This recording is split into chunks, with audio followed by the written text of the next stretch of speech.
Vaughan, and I want to start by thanking the incredible workers behind me, the people who literally build the homes with their own hands.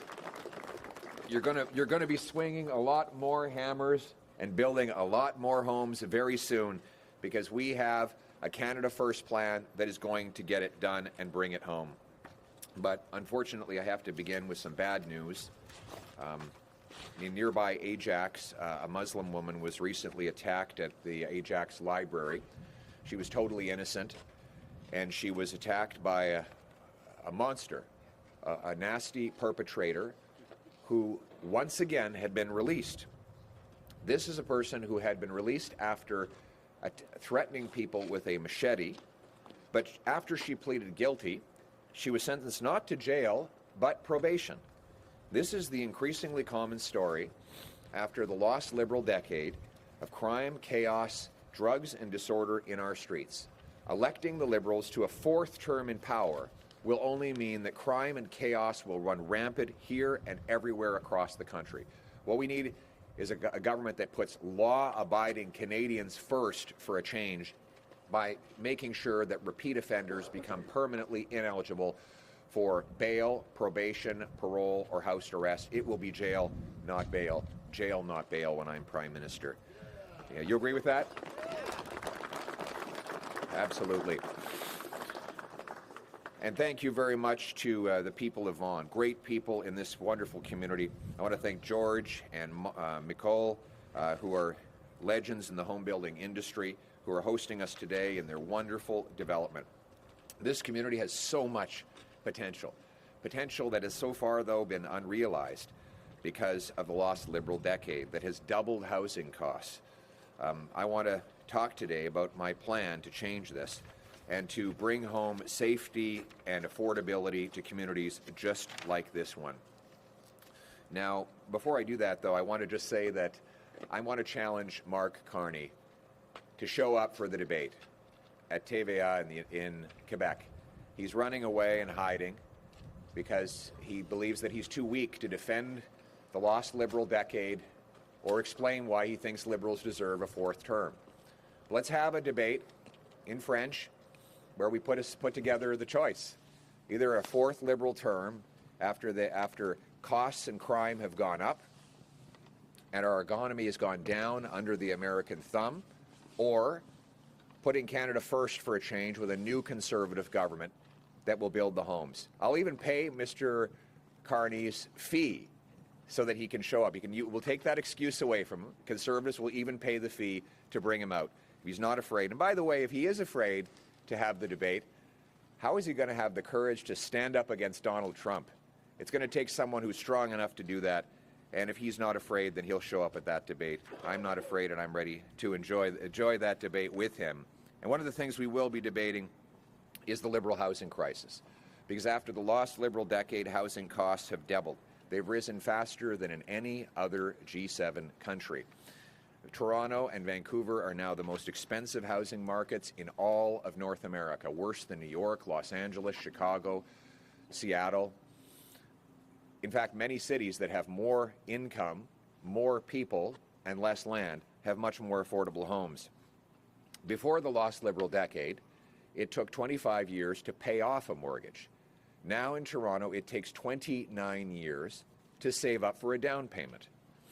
Before the Liberal lost decade, the average house price in Canada was $450,000, an almost laughably small sum of money. That was when I was housing minister, and those were the results we have.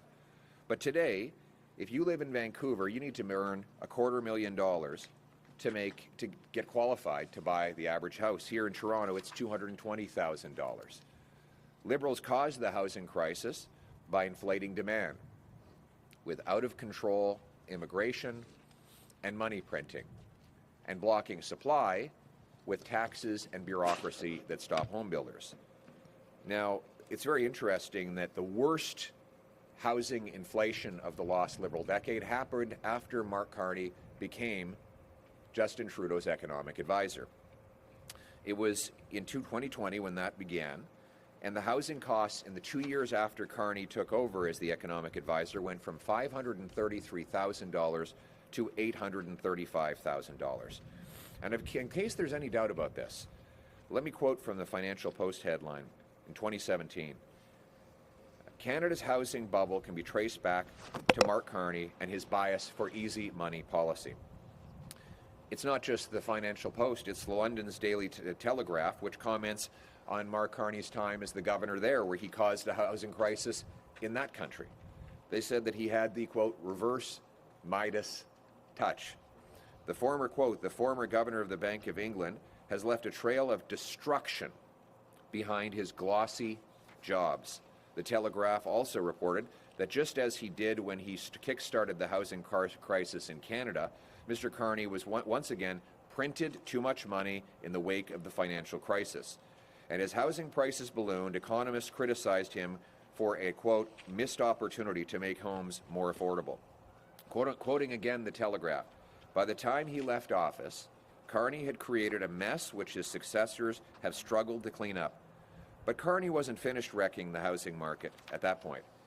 He brought his knack for inflating housing costs to Brookfield.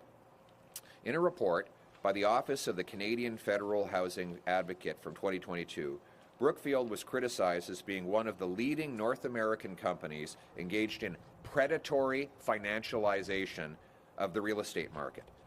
This is when a giant corporation like Brookfield buys up rental properties, makes a few cosmetic changes, and then raises rents substantially with the knowledge that residents cannot move and will be forced to absorb the costs. He's still invested in Brookfield, which profits from predatory financialization. How is Mark Carney ever going to combat greedy corporations ripping off our working class when he's profiting from it and when he still has those investments knowingly? That's why it's time for Mr. Carney to come clean about all of his investments, reveal his conflicts, which he admits that he has. And instead, we need a Prime Minister who will stand up for the Canadian people and not for those who profit off of inflation. After the lost Liberal decade, for the first time in the history, the dream of home ownership is lost for a generation, at least lost for now. In BC and Ontario, the cost of new home, 30% of the cost of a new home, though, is just taxes. More money for a new home goes to bureaucrats in office buildings than goes to these builders who actually build the homes. It's incredible. And the people who build the homes cannot afford to live in them. That is fundamentally unjust, and it will only get worse with a fourth Liberal term. And home building is down. Toronto construction was down 38% last year. Vancouver down 16%. Ottawa down 21%. Winnipeg down 7%. And it's not going to get better after the fourth term. Today, the worst immigration minister in the history of the country, who also happens to be the worst housing minister in the history of the country, Sean Fraser, announced that after 10 years helping bring about the lost Liberal decade, he will be running again for Mark Carney. So you're going to have the same Liberal ministers, the same Liberal MPs, the same Liberal strategists making the same Liberal promises as they did to bring about the housing crisis if they're elected for a fourth term. Mr. Fraser was the one that brought the Century Initiative into immigration policy, a policy designed to increase our population to 100 million. With this massive uncontrolled population growth, he helped contribute to creating this crisis in the first place, and now Mark Carney and the Liberals say that he should be back.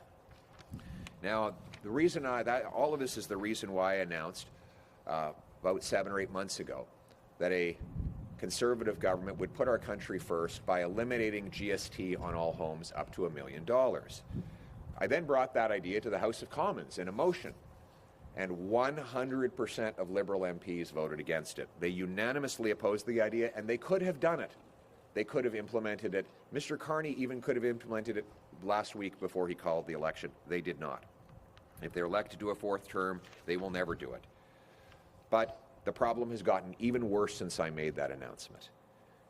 Now, $1 million is not enough to get the average home in many markets. It's almost surreal, isn't it? You know, 10 years ago, $1 million would have got you a castle on a mountain overlooking a valley of gold. 10 years ago, $1 million home was for the extremely rich.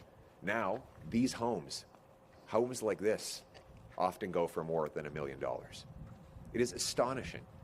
It's almost hallucinogenic how badly the Liberals have destroyed our housing market, and with it, the Canadian promise.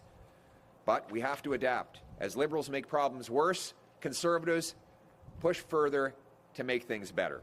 And that's why, in acknowledging the Liberal housing crisis has worsened since October, I'm announcing that a new Conservative government will put Canada first by taking GST, the federal sales tax, off of all homes under $1.3 million.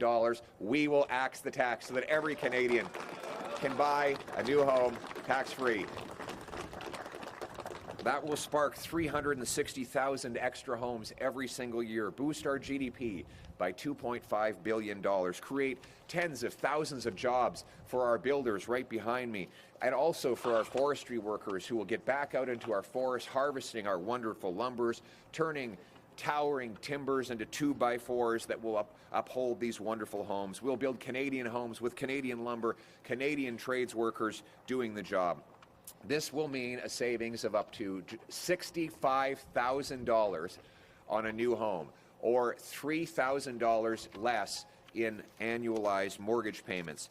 Real savings for Canadians will be also compounded as we incentivize municipalities to free up land, speed up permits, and cut development charges to build 15% more per year. We will sell off 15% of federal buildings and land to build homes. We will reject the Liberal Century Initiative that would increase our population to 100 million. And instead, we will cap immigration so that population growth never exceeds the growth in the housing stock. We will also cut income taxes by 15% so that the average working family has an extra $2,000 to make their mortgage payments and afford a home. After a lost Liberal decade, with costs and crime up and our economy down under the American thumb, Canada cannot afford a fourth Liberal term.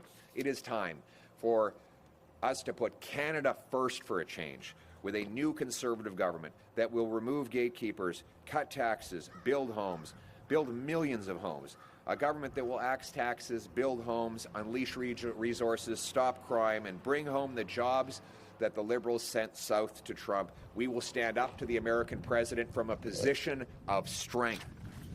More important than anything, we will bring home the Canadian promise. We will once again make this a country where hard work gets you a great life, in a beautiful home, on a safe street, protected by brave troops under a proud flag. Canada first. Let's bring it home. Thank you.